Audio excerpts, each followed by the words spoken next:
नमस्कार। इतिहास के एक और प्रश्न के साथ आज मैं फिर से उपस्थित हुई हूँ। प्रश्न है, चंद्रगुप्त मौर्य ने अपने साम्राज्य का विस्तार किस प्रकार किया?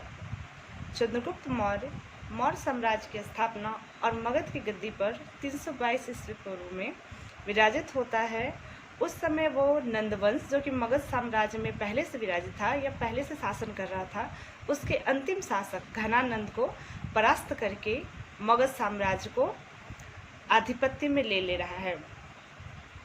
इस समय बहुत सारे स्थानीय शासन, जो कि नेपोलियन द्वारा भारत छोड़ देने की वजह से उनके बहुत सारे सामंत शासन कर रहे थे, उन्हें भी पराजित करके चंद्रगुप्त मौर्य ने मौर्य साम्राज्य का विस्तार भारत में बहुत दूर तक किया।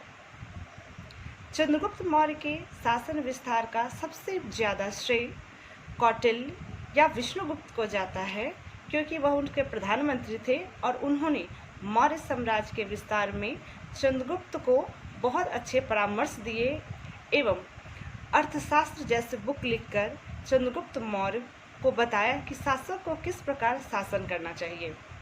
चंद्रगुप्त मौर्य ने अपने साम्राज्य का विस्तार भारत के कई प्रांतों पर किया। उत्तर पश्चिमी सारे वो प्रांत जो कि घनानंद ने अपने अधिकार में ले लिया था और उनके अधिकार से नेपोलियन ने अपने क्षेत्र में ले लिया था, उसे भी उसने अपने अख्तियार में वापस से ले लिया।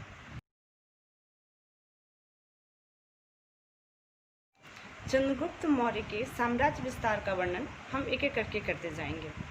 सबसे पहले चंद्रगुप्त मौर्य ने पंजाब पर आक्रमण किया, किंतु पंजाब पे आक्रमण से पूर्व चंद्रगुप्त मौर्य ने हिमालय नरेश प्रवर्तक से दोस्ती स्थापित की एवं अपने विजय वाहिनी सेना का विस्तार किया एवं उसे सुदृढ़ किया। ऐसा कहा जाता है कि चंद्रगुप्त मौर्य की सेना में 6 लाख से भी अधिक सैनिक थे एवं अश्वसेना, रथ सेना, हस्तवाहिनी एवं अन्य रूप से उसे सुदृढ़ किया गया। सेनाओं में जाति विभेद या दूसरे प्रकार के अन्य विभिन्नताओं को नहीं रखा गया। उनके सैनिकों में बाहिक, पार्शिक, कन्नौज एवं अन्य जातियां भी सम्मिलित की गई एवं एक सुदृढ़ सैनिक निर्माण किया गया। इस समय पंजाब में सिकंदर के द्वारा पदस्थापित युद्धेमस शासन कर रहा था।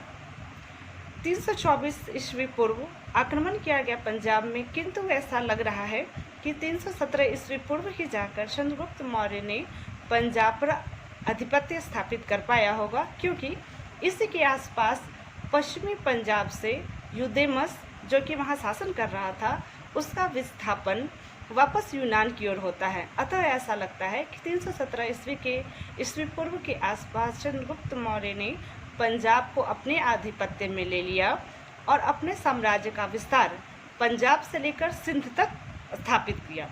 तो सबसे पहला उनका आक्रमण पंजाब पे था और पंजाब को उन्होंने चंद्रगुप्त मौर्य ने कौटिल्य की सहायता से जल्द ही विजित कर लिया।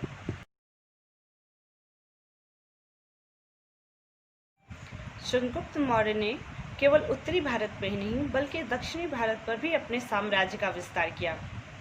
तमिल साहित्य से वैसा पता चलता है कि चंद्रगुप्त मौर्य ने दक्षिण भारत में भी अपने विजय अभियान को आगे बढ़ाया। तमिल प्रसिद्ध लेखक मामुलनार के तिनेवेली जिला में जो पोदेई नाम की जगह था, वहाँ पर चंद्रगुप्त मौर्य का सैनिक अभियान किया गया। इस सैनिक अभियान में कोसर नाम के लड़ाकू सैनिकों की भर्ती की गई, जिन्होंने पोदेल नाम के जगह को विजिट किया एवं वहाँ पर भी मौर्य साम्राज्य की स्थापना की। चंद्रगुप्त मौर्य ने दक्षिण के सौराष्ट्र जिले को भी विजिट किया, जिसका वर्णन जूनागढ़ अभिलेख में महाक्षत्रप रुद्रदामन के अभिलेख, जो कि जूनागढ़ में है, उससे पता चलता है। चंद्रगुप्त मौर्य ने न केवल उत्तर भारत बल्कि दक्षिण भारत की ओर भी अपने साम्राज्य का विस्तार किया। चंद्रगुप्त मौर्य का सबसे प्रसिद्ध युद्ध नेपोलियन के पूर्व सेनापति सेल्यूकस के साथ हुआ। नेपोलियन के जाने के उपरांत उनके बहुत सारे प्रांतों का आधिपत्य सेल्यूकस के अंदर आ गया था। सेल्यूकस और चंद्रगुप्त मौर्य के युद्ध का वर्णन ग्रीक इतिहासकार लेखक जस्टिन के द्वारा किया गया है, जिसमें बताया गया है कि चंद्रगुप्त मौर्य और सेल्यूकस के बीच युद्ध हुआ। युद्ध का किसकी विजय हुई, किसकी पराजय हुई, इसका तो वर्णन विस्तृत रूप से नहीं मिलता है, किंतु ऐसा उसमें कहा गया कि चंद्रगुप्त मौर्य को काबुल, कंधार, हेरात जैसे प्रांत दे दिए गए। इतना ही नहीं, बल्कि एक यवन दूत मेगास्थनीज को भी चंद्रगुप्त मौर्य के दरबार में भेजा गया। ऐसा लगता है कि सेल्यूकस ने इतने सारे प्रांतों को देकर एवं अपने दूत को भेजकर चंद्रगुप्त मौर्य से संधि करने की कोशिश की गई होगी, जिससे साफ समझ में आता है कि चंद्रगुप्त मौर्य इसमें एक विजित शासक के रूप में उभरा होगा, या फिर दोस्ती के रूप में। चंद्रगुप्त मौर्य ने भी अपनी ओर से 500 हाथी सेल्यूकस को उपहार के रूप में दिए। इतना ही नहीं, यवन राजकुमारी का विवाह चंद्रगुप्त मौर्य से कर दिया जाता है। इस प्रकार चंद्रगुप्त मौर्य ने सेल्यूकस से संधि किया एवं काबुल, कंधार एवं हेरात के जैसे जगहों को अपने आधिपत्य में ले लिया। चंद्रगुप्त मौर्य ने मैसूर के कुछ अन्य प्रांतों पर भी अपना स्थापत्य स्थापित किया। चंद्रगुप्त मौर्य न केवल उत्तरी भारत बल्कि दक्षिणी भारत के भी बहुत सारे प्रांतों पर अपने साम्राज्य की स्थापना किया एवं अपने साम्राज्य का विस्तार पूरे भारत में किया। ऐसा प्रतीत होता है कि चंद्रगुप्त मौर्य का संपूर्ण जीवन युद्ध एवं साम्राज्य विस्तार में व्यतीत हुआ। मौर्य साम्राज्य को सुदृढ़ रूप से उसने स्थापना किया। अपने जीवन के अंतिम काल में श्रवणबेलगोला नामक प्रशस्ति से पता चलता है कि उनका अंतिम जीवन एक जैन मुनि के रूप में जैन धर्म को अपनाने एवं स्वामी भद्रबाहु के साथ दक्षिण में चंद्रगिरी नामक पर्वत पे अपना संपूर्ण जीवन व्यतीत किया।